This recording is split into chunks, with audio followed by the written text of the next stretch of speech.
ദേ നോക്ക് ടീച്ചറെ, ഇത് കണ്ട. നമ്മളിനി എന്ത് ചെയ്യും മോളെ? അറിയാൻ പാടില്ല അമ്മേ. വിവരം എന്ന് പറയാനായിട്ട് അനീഷിനെ വിളിച്ചിട്ടാണെങ്കിൽ എൻ്റെ ഫോണും കിട്ടണില്ല. വീട്ടിലെന്തെന്ന് വെച്ചാൽ ശ്രീയേട്ടാണ് എൻ്റെ തോല നിന്നോണ്ടിരിക്കണേ. വെറുതെ മനസ്സ് വിഷമിപ്പിച്ചിട്ട് എന്താ മോളെ കാര്യം? നീ ഒരു കാര്യം ചെയ്, രാത്രി വീട്ടിൽ പോയിട്ട് സമാധാനമായിട്ട് ഒന്നും കൂടി നോക്ക്. കിട്ടാണ്ടിരിക്കൂല, കിട്ടും. നോക്കു മണി, യുവമാരൊന്നും വെറുതെ വിടരുത്. കേസ് കൊടുത്ത് കോടതി കയറ്റണം.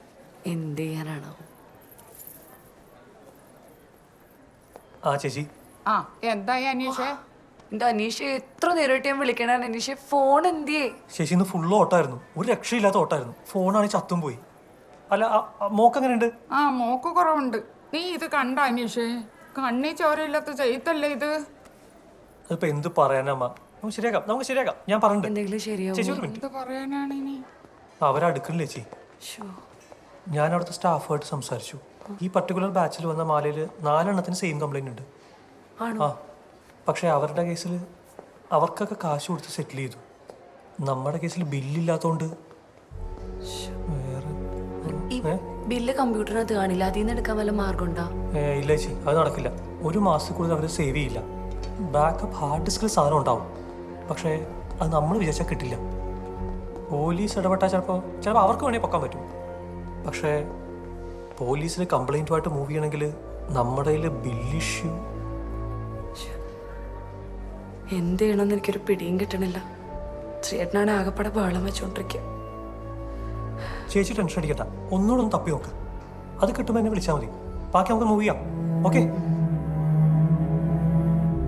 ഹലോ ചേട്ടാ. ഹലോ, എന്തായി? ഞാൻ ആശുപത്രിയിലാ ചേട്ടാ. അവർക്ക് ബില്ല് കിട്ടിയാലേ എന്തെങ്കിലും ചെയ്യാൻ പറ്റുള്ളൂ. എടി ശരിക്കും നോക്കിയാ? നോക്കി. ഞാൻ ജ്വല്ലറിയിലോട്ട് പോണേന് മുമ്പ് മൊത്തത്തിലൊന്ന് നോക്കിയായിരുന്നു, കിട്ടിയില്ല. അമ്മയും മക്കളും എന്താന്ന് വെച്ചാ? എടി മനുഷ്യനായ കുറച്ചൊക്കെ അനുസരണ ഉത്തരവാദിത്വമൊക്കെ വേണം. നിന്നോട് ഞാൻ 100 തവണ പറഞ്ഞാണ് ബില്ല് സൂക്ഷിച്ചു വെക്കണമെന്ന്. ബാക്കിയുള്ളവന്റെ വാക്കിന് എന്തെങ്കിലും വേറെ നീ കൽപ്പിച്ചിരുന്നെങ്കിൽ ഇങ്ങനെയൊന്നും സംഭവിക്കില്ലായിരുന്നു. എടി ഞാനിവിടെ കിടന്ന് ചോര നീരാക്കി കഷ്ടപ്പെട്ടുണ്ടാക്കിയ കാശ. ഇനി നീ എന്താന്നോ ചെയ്യും, എന്നെ കൂടി തിരിച്ചു വിളിക്കണ്ട.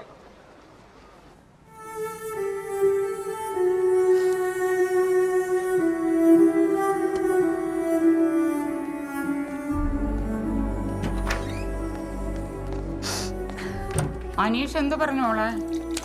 അവൻ നോക്കിയിട്ട് വിളിക്കാന്ന് പറഞ്ഞു.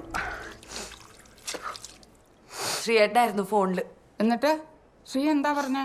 എന്തു പറയാനാണ്? ഒന്നും പറഞ്ഞിട്ടില്ല. നിനക്ക് നാളെ പരീക്ഷയിലല്ലേ, നീ വീട്ടിലേക്ക് പോക്കോ. അമ്മയും കൂടെ ഇവിടെ തന്നെ നിൽക്കട്ടാ. അതിങ്ങനെ ഞാനും കുഞ്ഞും കൂടെ പോവാം. ഞാൻ പോയി ബില്ലപ്പി എടുക്കട്ടെ. ശ്രീയേട്ടൻ കുറ്റം പറഞ്ഞെങ്കിലേ എനിക്കൊന്നും പറയാൻ പറ്റില്ല. കാരണം ഇത്രയും കിടന്ന് ഒറ്റക്കിടന്ന് കഷ്ടപ്പെട്ട് ഉണ്ടാക്കിയതല്ലേ.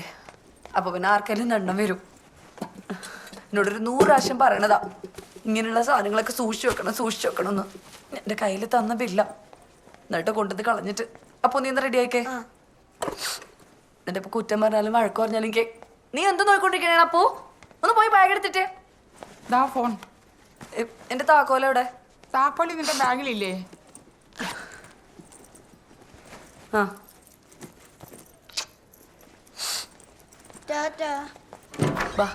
പോയിട്ട് വരാം അമ്മേ.